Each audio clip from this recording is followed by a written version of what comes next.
Saludos y bendiciones a cada uno de ustedes, a los que se van a conectar a través de las redes sociales también. Que el Señor les bendiga grandemente. Es un gusto saludarles y un privilegio que estén con nosotros. Queremos enviar un saludo cordial a cada una de las personas que también nos siguen a través de YouTube, Facebook, las páginas que tenemos propiamente como Iglesia Dati Dulce Refugio. Y gracias también a cada una de las otras personas que les vemos conectadas con nosotros, y gracias por ese apoyo y también por el deseo de conocer. Y también queremos saludar a mi querido pastor Edison, que está ya con nosotros. Gracias por acompañarnos, mi querido pastor. Es una bendición de tenerle aquí con nosotros. Parece que sí le funciona su audio, mi querido pastor. Y ahora sí me prestaron con cámara y micrófono. Buenas noches, queridos hermanos. Pastor, buenas noches, qué gusto verlo una vez más. Igualmente, un gusto, mi querido pastor, y qué bendición. Gracias por acompañarnos. También mi querido Marcelo Cepeda está ya con nosotros. Dios le bendiga grandemente. Y gracias también por estar con nosotros en este tiempo. Mi querida Anita Escudero también nos acompaña. Gracias por esa bendición de estar con nosotros. Mi querido Reinaldo también ya están con nosotros. Y los que somos de casa, mi querida Kerly Flores, Dios le bendiga. Gusto en el Manso Guayas, ahí donde la vida es más caliente. Entonces ahí lindo saludarle a la distancia. Mi querido Bolito Ivane, también un abrazo fraterno. Gracias por estar con nosotros. Y empecemos este tiempo teniendo un tiempo de oración. Mi querida Kerly, si nos puede guiar en oración, por favor. Muy bien. Amén, pastor. Vamos a orar, hermanos. Buenas noches. Padre Celestial, gracias, Señor bendito, por este tiempo que tú permites reunirnos, Señor. Gracias, Padre, porque estamos aquí, Señor, con ese deseo de aprender más de tu palabra, Dios bendito. Que seas tú con nosotros, Señor, abriendo nuestro entendimiento, dándonos, Padre Celestial, esa palabra que necesitamos escuchar, Señor. Esa palabra que, Padre, cambie, renueve nuestro ser en el nombre de Jesús.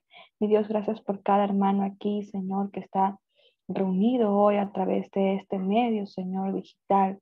Gracias por la vida del pastor, Señor, que tú le das sabiduría cada día, Señor, para poder compartir ese conocimiento, Señor. Mi Dios bendito, glorifícate en nuestras vidas.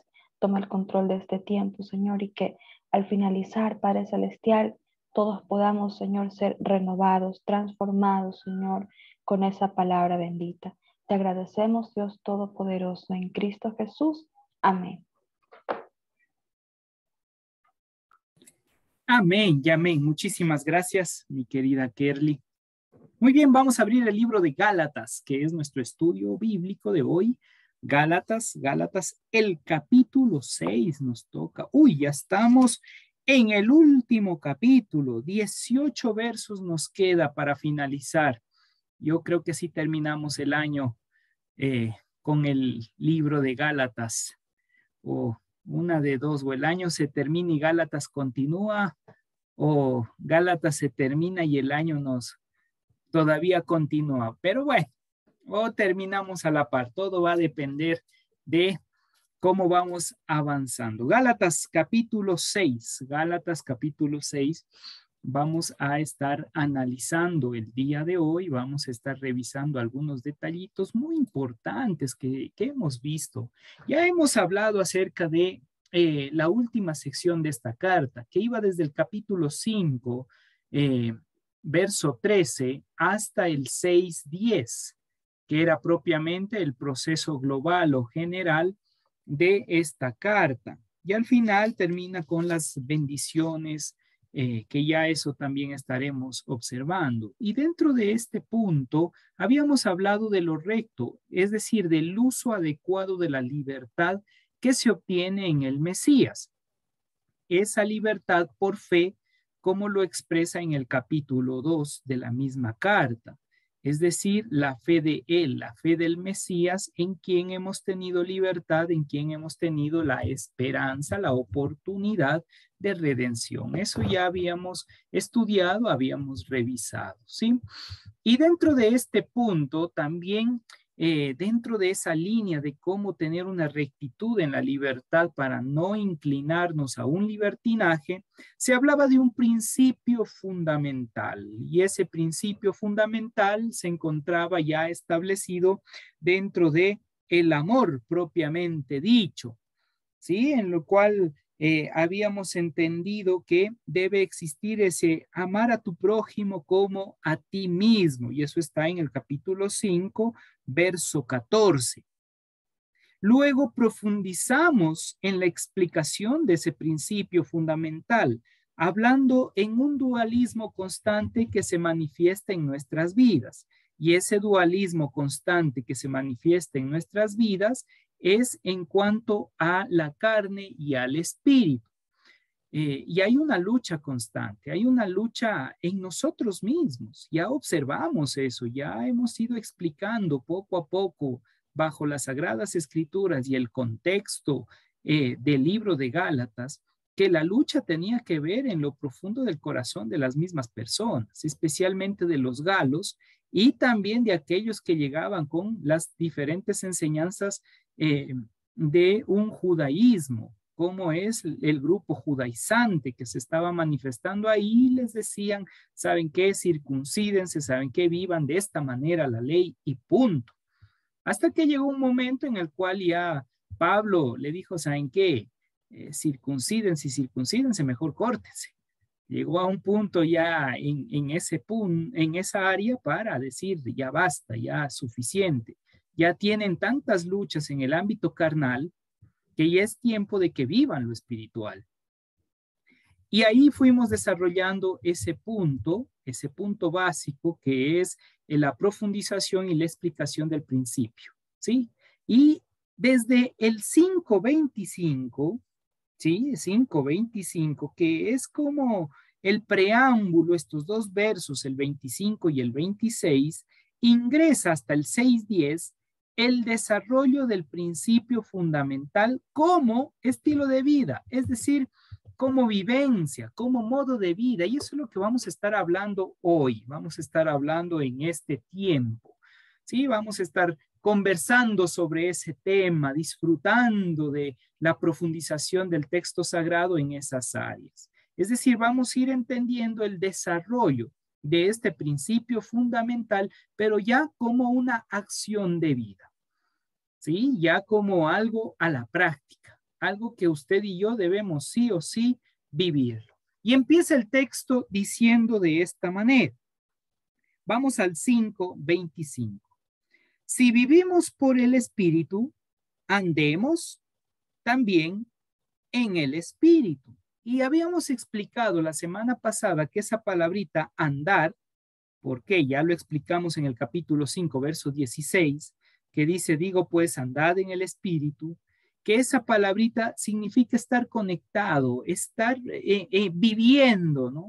Estar ahí como decir, sigue esta ruta es la importante, esta ruta es fundamental en tu estilo de vida y comportamiento, debería ser fundamental en tu estilo de vida y comportamiento. Y propiamente ese andar que viene del texto griego que habíamos aprendido, peripateite, significa conducta, representa el sentido general de la acción o intención del ser humano. Entonces ya con eso habíamos entendido que ese andar es nuestra conducta, nuestra forma de vivir, nuestro modus vivendi. Entonces aquí nuevamente va a trabajar eso. 25 dice, si vivimos por el Espíritu, o sea, si ustedes dicen que realmente están viviendo para el Ruach HaKodesh, y aquí vamos a hacer una aclaración, el término espíritu, a ver, amplíate pizarrón, ábrete, eso. Muy bien, aquí el término espíritu viene de la raíz hebrea ruach, ¿sí? Y ruach traduce, entre otras cosas, como viento, a ver, viento, soplo, ¿sí? También hace referencia a alma, hálito, aliento, y usted dirá tantas cosas, sí, pero todo esto tiene un punto de unión, como decir un punto de anclaje. Todo esto de aquí tiene un punto de anclaje. ¿Y cuál es el punto de anclaje? El punto importante es que en un sentido más profundo, el término ruach significa o traduce lo que da sentido o produce vida. Tiene esa línea, esa connotación, lo que da sentido o lo que produce vida. Es aquello que da vida. Y esa vida, cuando lo entendemos con el Mesías, es la vida, vida en abundancia. ¿Por qué? Porque el Mesías dijo, yo vine a darles vida y vida en abundancia, pero voy a enviarles a un consolador, un ayudador, un paracletois, que es el término, paracletos. Y ese paracletos es el ruach, es el espíritu, ¿sí? Entonces, y el que viene a ayudarnos a entender cómo vivir la vida y vivirlo en abundancia, ¿sí? Ese es el punto clave. Entonces es el que nos muestra el sentido de la vida y nos ayuda a disfrutar. Y en ese sentido de la vida está nuestro propósito de existencia. Y así podríamos ir ampliando más y más hablando de las líneas teológicas del Ruach, ¿sí? Desde el contexto antiguo. Entonces, para ellos, Ruach, a más de viento, soplo, alma, hálito, ¿sí? Tenía esa connotación muy importante, aquello que da sentido o produce vida. Entonces, aquí el apóstol Pablo, Shaul de Tarso, como se diría, va a decirles, hey, ¿ustedes quieren vivir esta nueva vida en ese ámbito espiritual, en ese nivel diferente de vida? Pues anden como nos dicen las escrituras, como nos muestra lo espiritual. Porque si no andamos, como decimos, en lo espiritual, no estamos viviendo el que está produciendo la vida en abundancia. Es decir, no estamos viviendo en el Ruach. Y si no estamos viviendo, bueno, el término Ruach es femenino, sería la Ruach, si hablamos técnicamente en hebreo. Y por cierto, haciendo una pausa, por esta causa se desarrolló un movimiento en los Estados Unidos que era la madre, ¿no? Lo femenino. Entonces decían el padre, la madre y el hijo. Eso, y así se desarrolló un movimiento en los Estados Unidos, un movimiento religioso en donde le decían que hay que adorar a la madre, llevando el sentido de que era femenino el término ruach. Ruach sí, es femenino en el contexto hebreo. Pero hay que entender una cosa, aquí no se habla de género, masculino, femenino, hombre o varón, no, porque el Eterno no tiene género. Y ese problemita teológico es que la gente antropomorfiza a Dios, al Eterno, a lo que es Él o ella. Si es que tomamos ese punto, no sabríamos a ciencia cierta porque no se habla de un género. Y eso hay que tener claro, porque el momento que nos inclinamos a una esquina o a otra, ya lo hicimos humano al Todopoderoso, al Eterno. Y eso hay que tener un poquito de delicadeza. Yo sé que es un término o es una idea delicada, por eso siempre hay que pedir, tómenlo con mucha sabiduría este ámbito, pero el Eterno no tiene género. Mi querida Anita. Sí, una consulta. ¿Qué entendemos cuando hablamos de abundancia, de vida en abundancia? El gozo de la salvación, saber cuál es el propósito y el sentido de vida. La abundancia está en tener claro para qué estoy aquí, qué le da sentido a mi vida. Y ese es un punto clave, porque la mayoría de personas simplemente desarrollan un trabajo. Están haciendo algo, pero ni siquiera se sienten bien haciéndolo. No se sienten realizados, esa sería la palabra. Entonces pasa 10, 20, 30 años en un solo trabajo y dicen, ¿y qué hiciste de tu vida? Dice, no sé, simplemente me tocó trabajar. ¿Y por qué sigues ahí? Porque gano dinero, pero ¿te sientes realizado? ¿Estás haciendo lo que realmente quieres? No. Entonces, ¿qué haces ahí? Simplemente porque no tienen el deseo de salir adelante. No tienen ese deseo. Entonces, ese es otro problema que tiene el ser humano. Se siente cómodo en un sitio, no le importa si tiene o no sentido para su vida, pero está cómodo ahí y ahí se queda. Y ese es el problema. ¿Saben quién rompió todos los paradigmas? Su nombre es David. Lean el libro de Samuel, capítulos, las dos secciones que se presentan, aunque en la antigüedad era un solo libro, pero lean las dos partes de David y vean las locuras que hizo David. Y al final entiende su sentido. ¿Y cuál era su sentido? Ser igual al corazón del Eterno. Es decir, a lo que él se manifiesta para comprenderlo. Ese le daba sentido. Entonces él, con todas sus locuras y con todo lo que hizo, y claro, todo lo que realizó, al final, si usted revisa, ¿cuál era el punto clave de todo? El meollo del asunto era que el sentido, lo que le daba sentido a su vida era ser o tener esa relación tan profunda con el Señor que llegan a ser el mismo corazón de Dios. En un sentido simbólico, ¿no? Porque ahí también hay que explicarlo. Entonces, cuando uno lee Samuel, es increíble ver a David en esos propios procesos y ahí entendemos. Por tanto, no nos estanquemos en un solo sitio y no nos sintamos cómodos ahí. Recuerden Romanos capítulo 12, verso 2, dice, transformaos en la renovación de vuestro entendimiento. Y eso es constante, eso es constante. O sea, yo tengo que cuestionarme. Yo tengo que preguntarme, ¿dónde yo me encuentro realmente me siento realizado? Si usted se siente realizado, amén, adelante, siga, porque es el camino.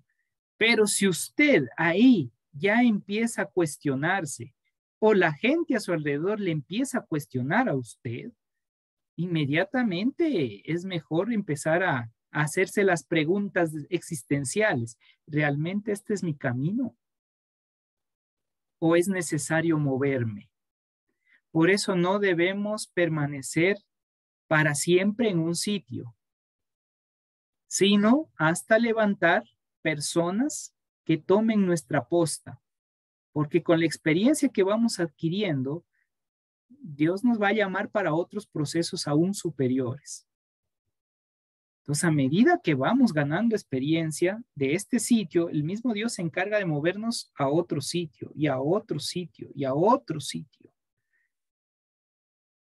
Pero en todos los sitios que nosotros nos encontremos vamos a sentirnos realizados. Vaya a ser que usted sale de aquí y dice, acá me están pagando más, salgo de aquí, voy acá y en vez de sentirme realizado me siento esclavo. Entonces no lleguemos a esos puntos. Entonces usted no va a disfrutar lo que es la vida en abundancia. No está viviendo en el Ruach, no está viviendo en el Espíritu. Y ahí viene un problema, familia. Tómenlo con mucha sabiduría lo que les voy a expresar en este momento. Si aún en la denominación o en la iglesia en la cual usted se encuentra no se siente realizado, pregúntese por qué. Y empiece a analizar, empiece a revisar. Y eso es lo que yo le he dicho a mi comunidad y lo voy a volver a repetir constantemente. Si usted no se siente realizado en nuestra comunidad, por favor, continúe hacia otra comunidad, hacia otra iglesia. Porque yo puedo volverme o convertirme piedra de tropiezo. Y eso es delicado, ¿sí? Y eso ya no sería andar en el espíritu, sino que ya empezaríamos a andar en la carne. Ah, es que me cae bien. O sea, muchas gracias si les caigo bien en ese ámbito. Es que es chévere, Isaías, muchas gracias, yo le pague. Pero eso no significa que debe estar conmigo, sino que debe seguir ampliando sus horizontes. Ahorita estamos en este periodo, en este tiempo académico, incluso de enseñanza a través de Zoom. No sabemos si va a continuar, no va a continuar, cuál va a ser las directrices mañana más tarde, pero algunos de ustedes van a decir, bueno, ya aprendí lo que tenía que aprender, muchas gracias Isaías, y yo le digo, continúe su camino. ¿Por qué? Porque usted ya va a ir entendiendo su propósito, lo que realmente le llena, lo que le da sentido, y continúe, por favor. Ahora, ¿cuál es el problema de quedarse todo el tiempo en un sitio? Lo que se llama poder. Empezamos a tener poder. Y ahí sí, no me acuerdo si era Sucre o Bolívar, que expresaron que mucho tiempo alguien en el poder, él se acostumbra a mandar a sus mandantes, por así decirlo, y el pueblo se acostumbra a recibir órdenes. Por tanto, ya no se vuelve un proceso de crecer juntos, sino ya se vuelve un proceso de ser caudillos. Y eso ya es otra cosa. Entonces, tampoco debemos llegar a esos puntos, ¿sí? Hay que tener mucha sabiduría también en ese ámbito. Y ahí pienso yo el por qué aún Pablo permanecía en un sitio, evangelizaba en un sitio, estaba, enseñaba y luego se movía a otro sitio. Y uno diría, pero es que él tuvo el llamado misionero. Sí, pero puede ser que Dios le llame también a usted en ese ámbito misionero. Ser pastor es preparar, llegar a un punto de preparar bien a alguien que también se encuentre al frente cuidando a las ovejas. Para yo ausentarme y poder también cuidar a otros. Y aún Jesús lo dijo, hay otras ovejas que no son de este redil, que yo tengo que ir a pastorearlas. Entonces, eso en ese ámbito, mi querida Anita. Gracias por la consulta.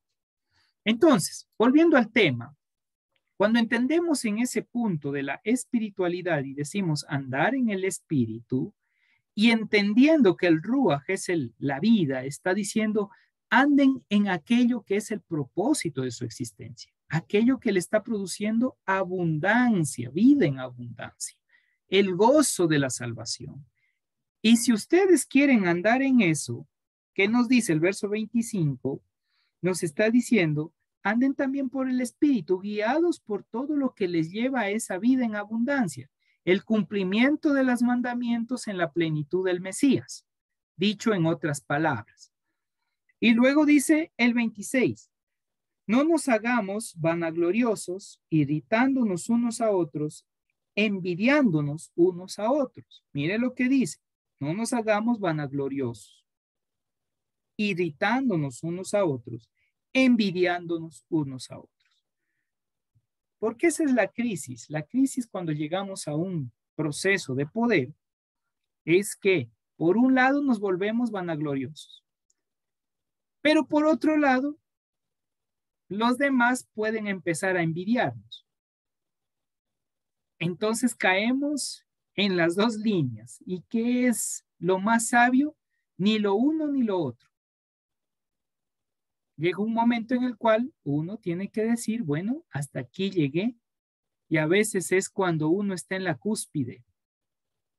Cuando uno está en lo mejor, ahí es bueno decir, bueno, aquí está, tengan, yo me retiro. Pido permiso, me hago un ladito, salgo. Porque peor sería que ya todo está de decadencia, decadencia, decadencia, decadencia y se está yendo al precipicio y ahí sí me salgo porque digo, si sigo aquí, ya la fregué, como se diría vulgarmente. Entonces la gente que va a decir ya no pudo, no soportó y se fue por eso, porque él no pudo hacerlo. Entonces, aún para ser un poquito sabio en ese ámbito, es mejor, cuando uno esté en la cúspide, en lo mejor, decir muchas gracias. Aquí empieza un nuevo proceso, que es muy delicado, ¿no? Pero hay que hacerlo. Luego continúa el verso 6 y dice, hermanos, si alguno fuere sorprendido en alguna falta, si alguno es sorprendido en alguna falta. En esa palabrita, sorprendido en alguna falta, hay una palabrita que aparece en el griego que en este momento les voy a mostrar. A ver, aquí está. Ya, ahí estamos. Muy bien. Y es esta palabrita de aquí. ¿Sí? Esta palabrita hace referencia que si alguno fuera sorprendido en alguna falta o hermano, si alguno también sea tomado completamente hombre en algún caer y se une a esta de aquí, esta primera de aquí, que es un verbo, prolemfetse, este verbo como tal, se traduce, sean tomados completamente. ¿Qué significa esto o a qué hace referencia este verbo? Este verbo significa si alguno de ustedes ha empezado como a irse desviando. Es como ese principio, como que usted está yendo plano y justo hay un punto para iniciar una caída. ¿Sí? Y ahí es como un pequeño, como una curvatura. Justo en esa curvatura es como dice, si usted está pero a punto de bajarse por eso y empezar a caer, que vendría la segunda parte que es parateptomai, esta palabrita significa deslizarse, ir cayendo, dejarse llevar por. Entonces, ahí está estableciendo algo muy puntual. Está diciendo, hermanos, si usted está a punto de dejarse llevar o deslizarse en estas líneas, puede ser que ya usted esté empezando a demostrar faltas, pero a veces no quiere reconocer esas faltas. Usted no quiere mostrar que ha fallado. ¿Por qué? Porque si volvemos a lo anterior, el verso 26 del capítulo 5 dice, no nos hagamos vanagloriosos. El problema de no reconocer las faltas, que se ha equivocado, es el orgullo, es la vanagloria. Cuando una persona es vanaglorioso, no quiere reconocer las faltas, no desea reconocer el mal.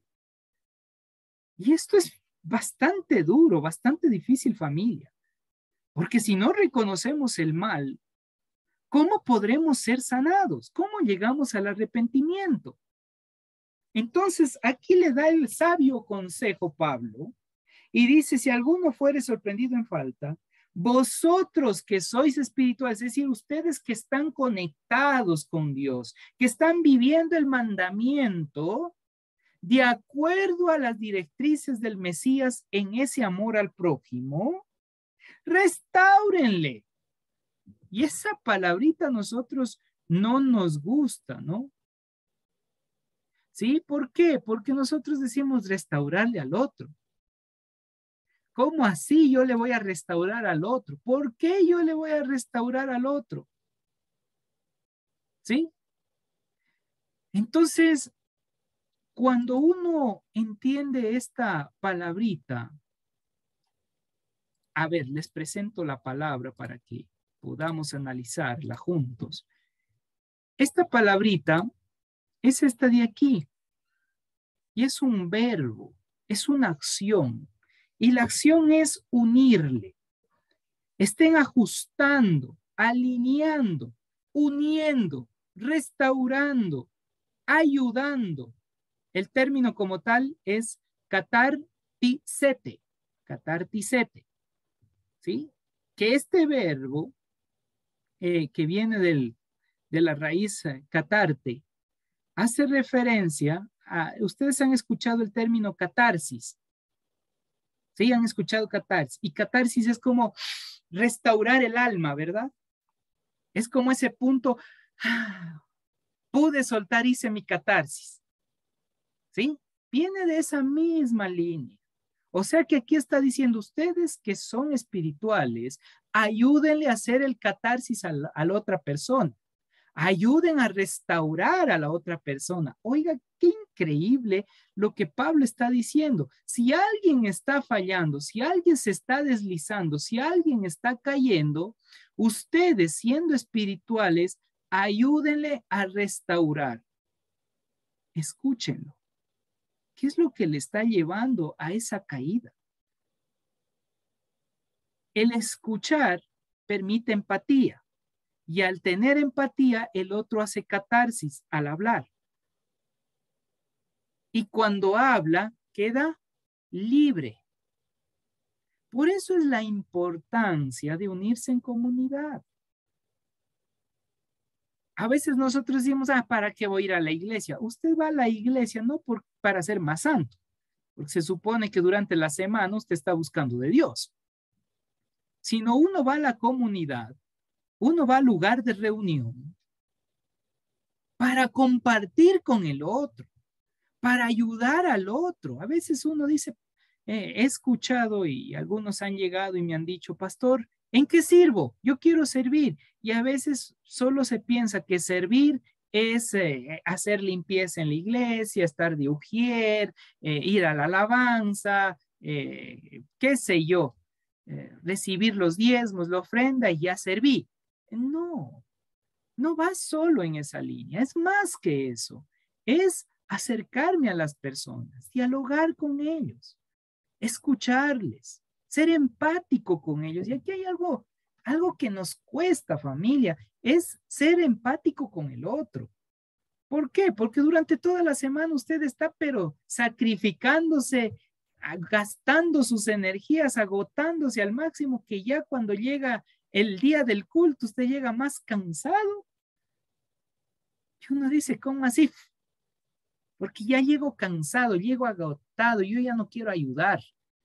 Más bien quiero sentarme y cruzarme de brazos y decir, solo vengo a escuchar el culto, si es que escucho, se quedan dormidos.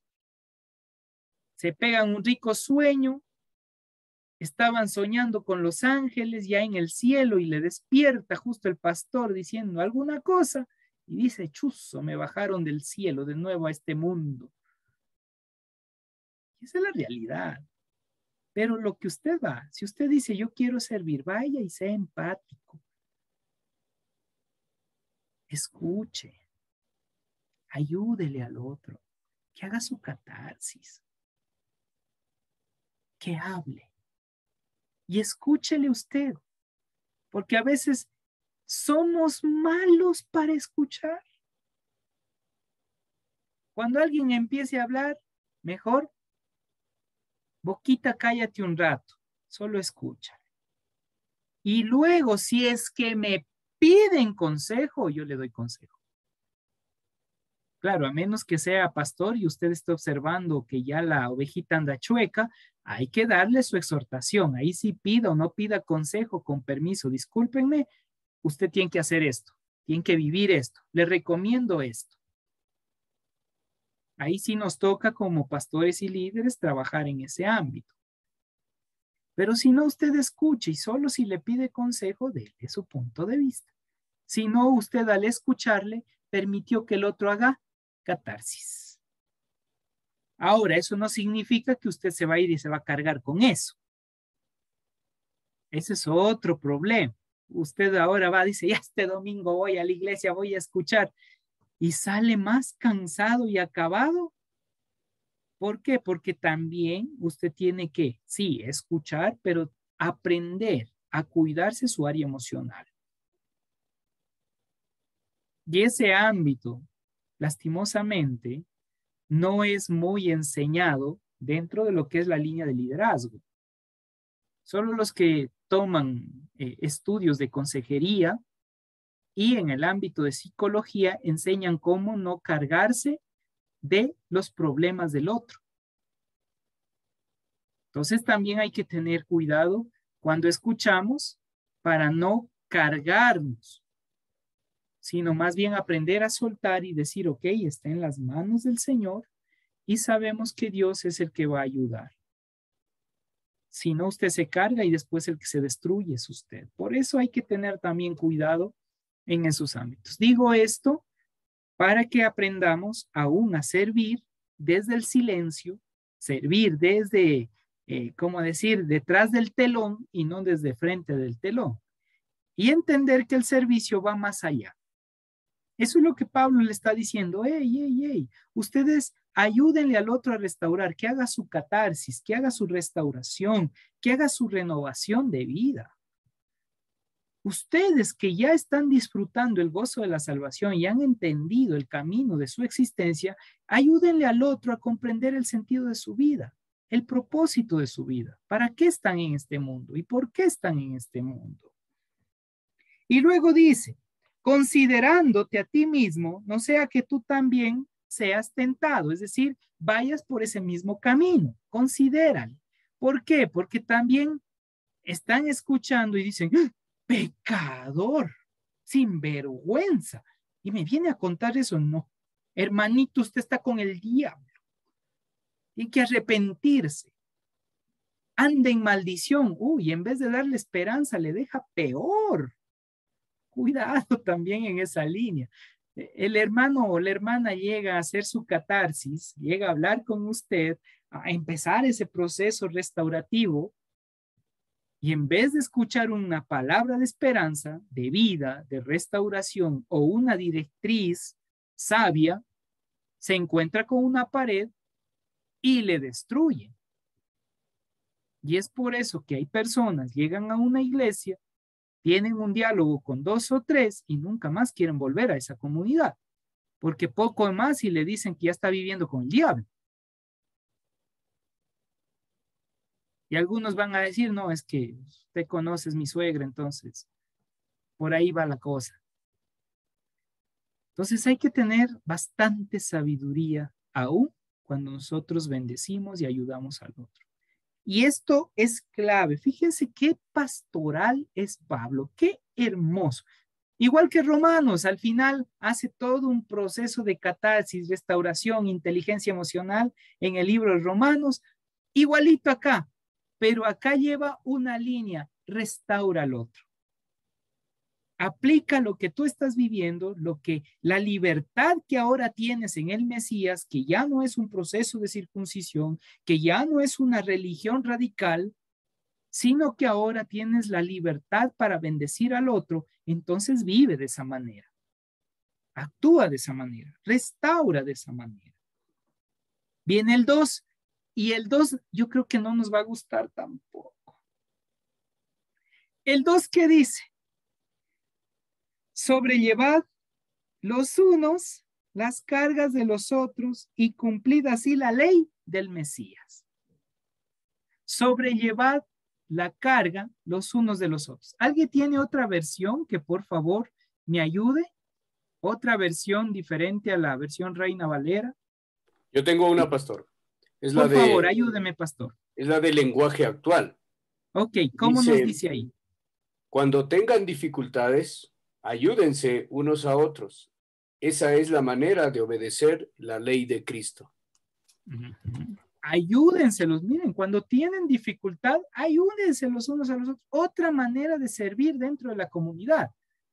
Otra forma de servir. Entonces, ya sabemos, no es solamente estar en el ministerio de alabanza o el ministerio de ujieres, etcétera, etcétera. Dice, si tú ves a alguien que tiene una carga y se acercó a ti, no al pastor, no a los líderes, sino a ti que eres parte de la comunidad, pues ayúdale,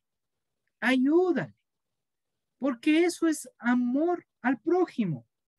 Ese es amarás a tu prójimo por ti mismo, porque al ayudarle a él te vas a dar cuenta de los errores que tú tienes y te estás ayudando a ti mismo.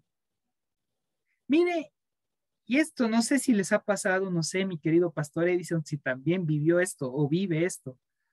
Pero cuando me vienen esos momentitos como de estar bajoneado, como que ganas de lanzar la toalla y decir no voy más, siempre hay un hermanito que me llama peor que yo a pedir consejo. Y empiezo a darle consejo y el que se va llenando las baterías soy yo. Es como que al final termino y yo digo, pero si yo estaba medio chueco y ahora yo le aconsejo esto, le doy la palabra, le digo, le recomiendo, le muestro un camino y me doy cuenta el gozo de la salvación, encuentro cuál es mi sentido de mi existencia y yo vuelvo a recargar mis baterías y digo, amén, qué bendición, sigo para adelante. Entonces, cuando yo ayudo, me ayudo a mí mismo. Y eso no entendemos. A veces decimos, no es que yo estoy cansado, no es que yo soy el deprimido, yo soy el que estoy así. Y a mí tendrían que ayudarme, no al otro. ¿Por qué me llaman a mí? Y no sé, mi querida familia, si a ustedes, justo cuando están pasando una crisis, alguien le llama, con una crisis peor, con un momento de dificultad que uno dice, yo me estaba ahogando en un vaso de agua a comparación de lo que está viviendo este hermano. Y uno simplemente le toca decir gracias, papá. Gracias, Dios. Y perdona, porque yo estaba perdido. Le escucha, la persona hace su proceso catártico. Empieza a hablar, pídese ayuda y cuando llega, dice, recuerde, al ayudar, ustedes están cumpliendo la ley. ¿Cuál es ese misbot? ¿Cuál es ese mandamiento del Mesías? Amarse los unos a los otros, que ya está en el libro de Levítico, solamente que el Mesías le llevó a la perfección, le llevó al entendimiento pleno. La aplicación en la realidad de nuestra existencia, de el amor para comprenderme a mí mismo, ayudando al otro. Hoy es hermoso esta parte. Miren cómo es una restauración completa, una restauración. Si queremos predicar o queremos enseñar o cuando estemos pasando por alguna crisis, queremos ser de bendición en nuestro ser interno, leamos estos textos y vayamos viendo cómo hay esa recomendación a un proceso de restauración y transformación en todos los estamentos de nuestra vida. Mi querida Anita. Yo tengo una consulta ahí, justamente en esta parte de sobrellevar las cargas los unos de los otros. Yo a veces siento, por ejemplo, que hay personas que de alguna forma piden ayuda, ¿no es cierto? O están pasando este momento difícil y complicado, pero es como que se estancan en ese momento difícil y complicado. Y no hacen este proceso, ¿no? Como usted dice, de catarsis, donde se los puede restaurar y uno puede llegar al punto hasta de decir, ay, pero haz algo, ¿no? Entonces, en ese caso, ¿cómo podría ser? Porque vamos a lo que usted hablaba hace un momento, ¿no es cierto? Yo ayudo y a mí me cuentan y yo cargo con toda esa información y al final termino destruyéndome yo mismo y la otra persona sigue igual. Ya, muy bien, esa es una excelente pregunta. ¿Cómo nosotros podemos ayudar y saber hasta dónde ayudar? Por eso me encanta ver la línea y ahí aprendo mucho aún de mi suegro. Como psicólogo, ya ha estudiado y todo hasta en sus maestrías, etcétera. Él realiza algo, 5 encuentros con cualquier persona. Y al finalizar los 5 encuentros, él establece si es que va a tener o no otra cita, si es que necesitan o no.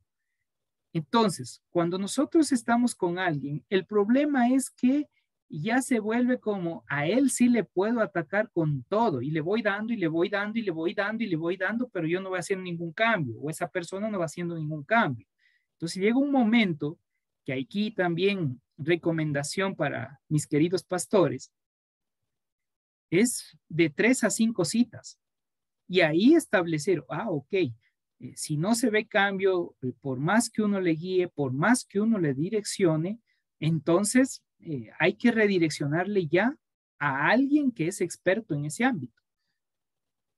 Si uno no ha tomado cursos, no ha tenido certificaciones en consejería familiar o en consejería directamente en cualquier ámbito, entonces estaríamos hablando de que redireccione a alguien que es experto en ese ámbito. Si la persona dice, no, es que contigo hablo, claro, ya creó dependencia y eso está mal. Uno tiene que desligarse de la dependencia. ¿Por qué? Porque usted se vuelve salvador, Mesías del otro. Y ahí viene un problema. Me contaba un pastor que creó con una persona tal nivel de dependencia que un día le llama. Esta señora le llama o esta hermana le llama y le dice, pastor, ¿qué debo cocinar hoy para mi esposo? ¿Cocino arroz o cocino fideos? Y ahí el pastor se dio cuenta que lo que el pastor decía era ley para ella. Era como el Mesías, el Salvador. Si él decía arroz, estaba correcto, correctísimo hacer arroz para el marido. Es como cualquier cosa tiene que ser filtrado por el pastor. Y ya se dio cuenta que se volvió una carga. Entonces, hermosa familia, la recomendación, 3 citas, 3 diálogos, en el cual uno intenta ayudar, intenta guiar, máximo 5, y uno ya tiene que irse desligando al llegar a la 5ª cita. Es decir, ¿sabes qué? Tú no estás tomando decisiones. A ti no te interesa el proceso. Me has tomado a mí simplemente como alguien con quien quieres hablar. Y ahí entra la pregunta. ¿Necesitas ayuda o quieres un amigo? Eso es otra cosa. Necesitas a alguien simplemente con quien hablar. Porque ahí uno sabe a qué árbol se junta, como decir, y también las consecuencias que voy a tener. Entonces, cuando llegan esos puntos, hay que ser muy sabio y muy concreto, pero las personas a veces se enojan, nos tildan de que no queremos. No es que no querramos. No es que no queremos ayudarle, es que nos damos cuenta que las personas no quieren ayudarse ellos mismos. Y ahí sí, ahí puedo recomendar a los pastores que también nos escuchan, recomendar en esa área que hay que ser muy puntual desde el principio. Decirle, ¿usted realmente quiere un tiempo de consejería con nosotros o conmigo, con mi esposa, etcétera? Pero ha de saber que es tiempo de consejería. Vamos a observar su logro en el camino. Si al final de 3, 4 sesiones no vemos resultados, será redireccionado a un profesional. Y eso va a ayudar a no crear dependencia. Conozco de un pastor, que el pastor llega y se pasa toda la tarde hablando con su feligrese en este caso. Toda una tarde. Y al final no logró arreglar el problema. Se desgastó toda la tarde hablando y no llegaron a una conclusión. Eso también es un error. Hay que entender que si yo voy a escucharle, sí, y hay que tener también herramientas para escuchar, técnicas en ese ámbito. Si es que yo realmente quiero ayudarles en un proceso de restauración. Entonces, estar 1 hora, que es lo ideal, lo adecuado, máximo, ya entre diálogos, risas, conversatorio, 2 horas, pero no más. Entonces ahí uno no se carga. ¿Por qué? Porque mucha información embota el cerebro. Y después le agarra el aburrimiento o dice y a vuelta repite lo mismo, ya sigue con lo mismo. Y más bien al final, en vez de aconsejar, uno se vuelve apático a la situación que está viviendo la persona. Entonces, mi querida Anita, si vamos desde ese punto, no va a estar con esa persona toda la vida.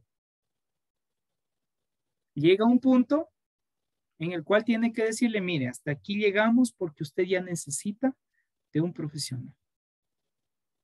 Y aún, en ocasiones, también en ese ámbito, lo he hecho yo y se han enojado lastimosamente personas conmigo, porque yo les digo, ¿sabe qué usted necesita? Ya un profesional de entrada. Claro, ya la experiencia, la capacitación que yo tuve en todos esos procesos de consejería familiar e incluso cursos de línea en psicología que he tenido, me lleva a ese punto de decirle, mire, primerito usted necesita de un profesional.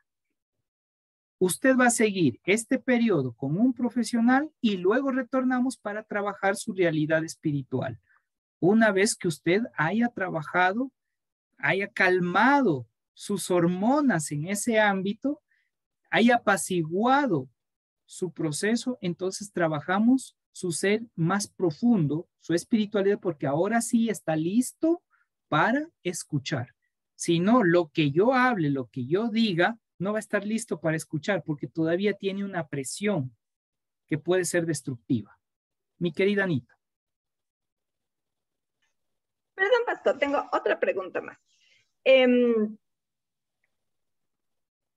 escuchado esta frase y me ha quedado sonando respecto a, por ejemplo, personas que tienen dificultades, ¿no es cierto? Entonces tienen dificultades y están en un punto donde uno puede identificar que necesitan ayuda. Y he escuchado esta frase. Hasta cierto punto que hay que obligarlas a buscar esa ayuda, porque si no, no lo hacen, porque están en un estado tal que no lo van a hacer. ¿Qué tan cierto y desde el punto de vista como más cristiano tal vez, porque muchos pastores incluso pueden ver mal, por ejemplo, el que las personas vayan a un psicólogo, ¿sería recomendable esta parte de incluso obligarlos a ir o a buscar esta ayuda? No podemos obligar a nadie. Y eso es la parte fundamental aún dentro de la psicología que tiene que ver en ese ámbito. Una cita en obligación ya no va a haber restauración.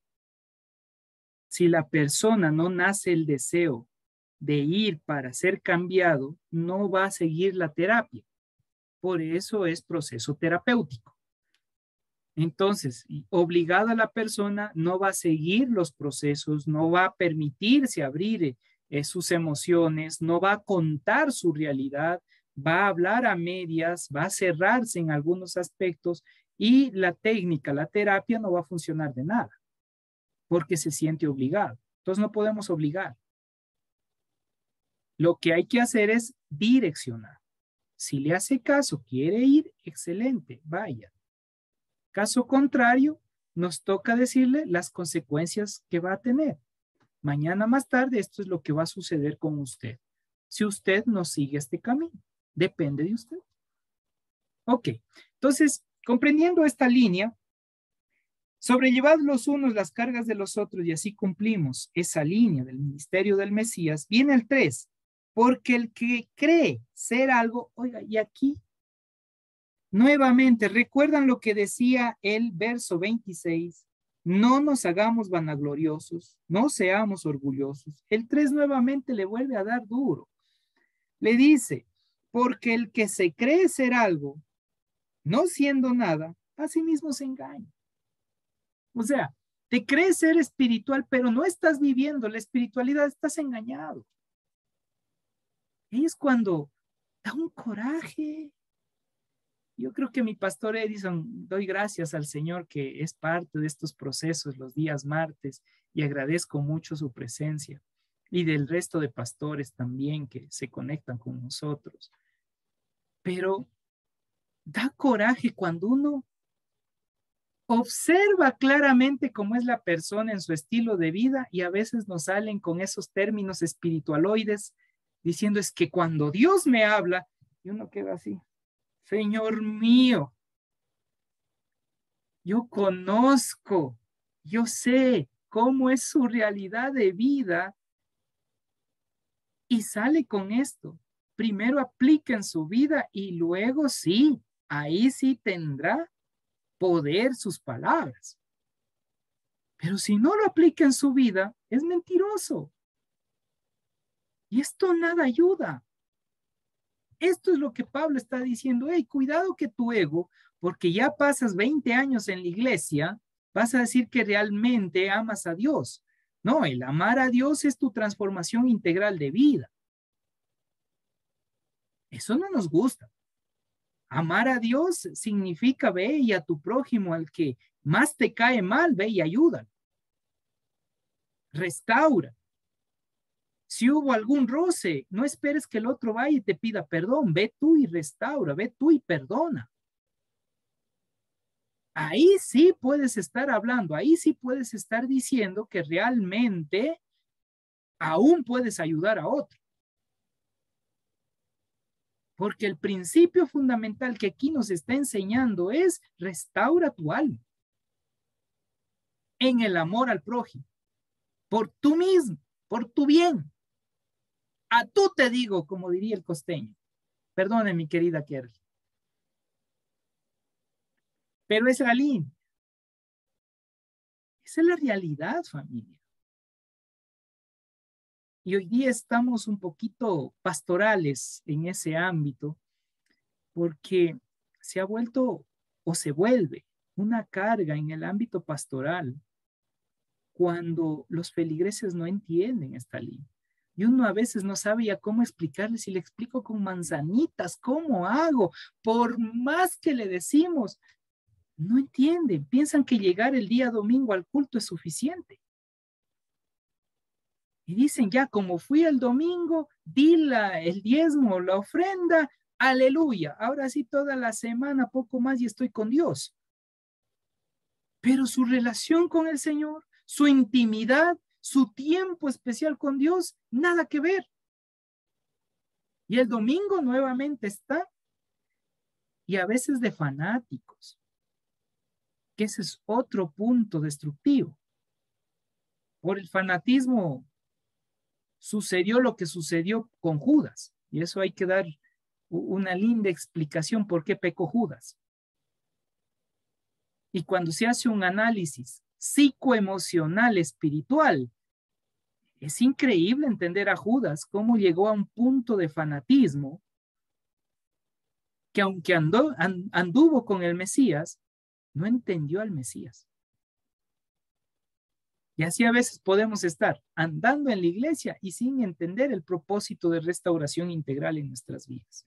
Por eso el texto dice, porque el que cree ser algo, no siendo nada, a sí mismo se engaña. Así que no nos engañemos.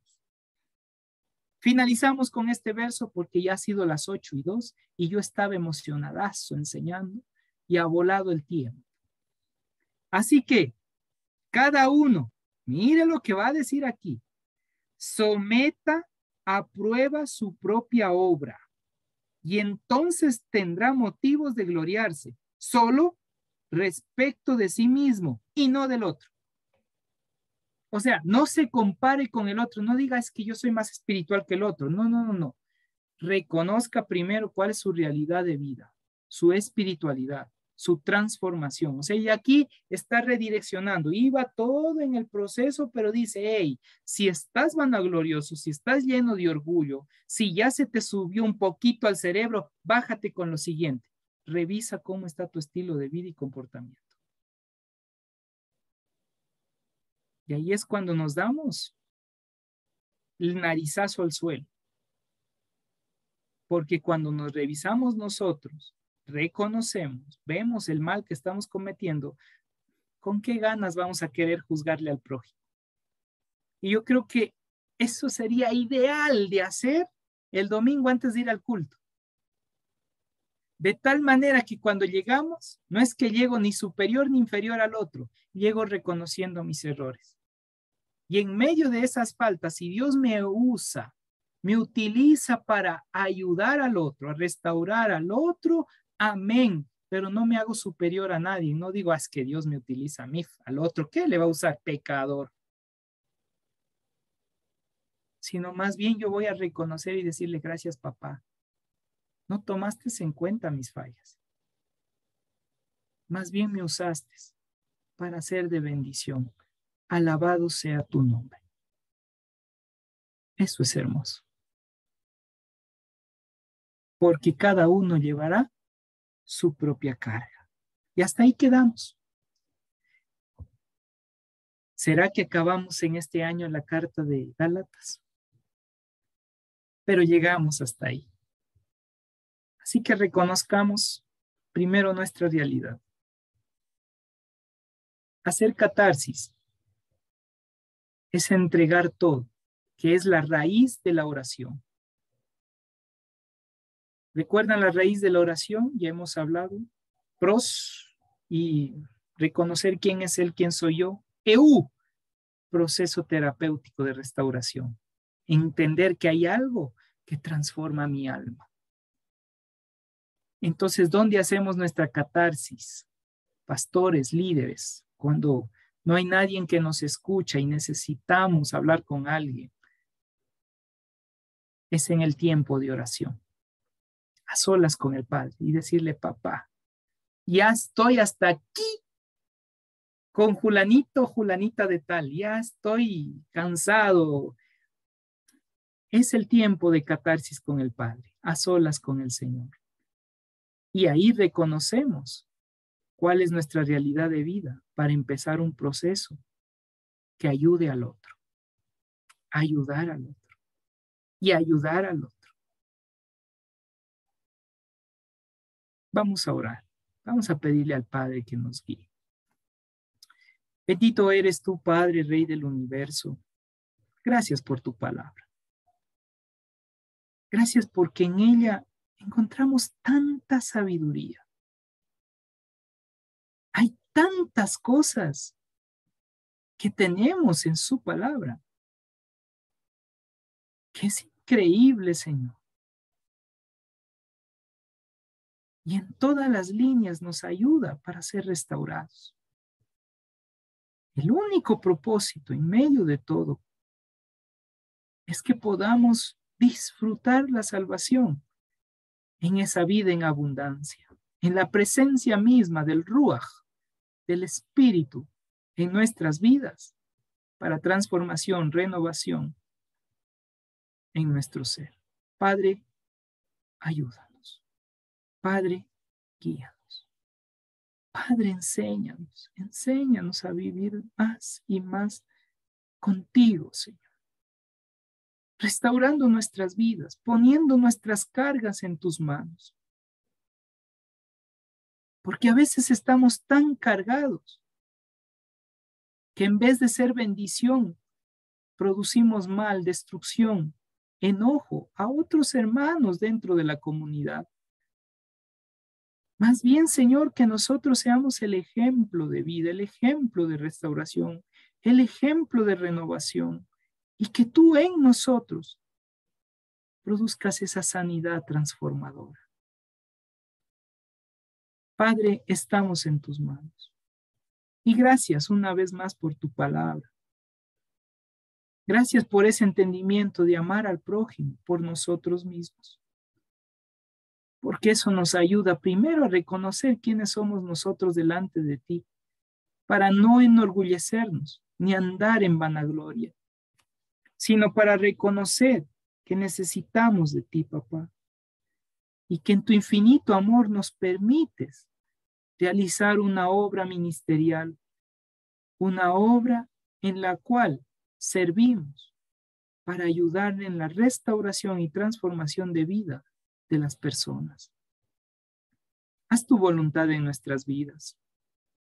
Como bien dice en la oración, así en el cielo como en la tierra, que nosotros seamos la manifestación de tu voluntad en la acción transformadora, trayendo el sentido de la existencia también para otros, al comprender las profundidades de tu amor y la restauración en vida y vida plena. Gracias, papá. Gracias por este tiempo. Gracias por cada uno de mis hermanos, pastores, colegas, líderes, feligreses, amigos, amigas que se conectan, que escuchan, que están, Señor, siguiéndonos constantemente a través de las redes sociales. Bendice sus hogares, guarda sus caminos y ayúdales a tomar las mejores decisiones en ti, por ti y para ti. A ti sea el honor, a ti sea la honra por los siglos de los siglos. Amén y amén.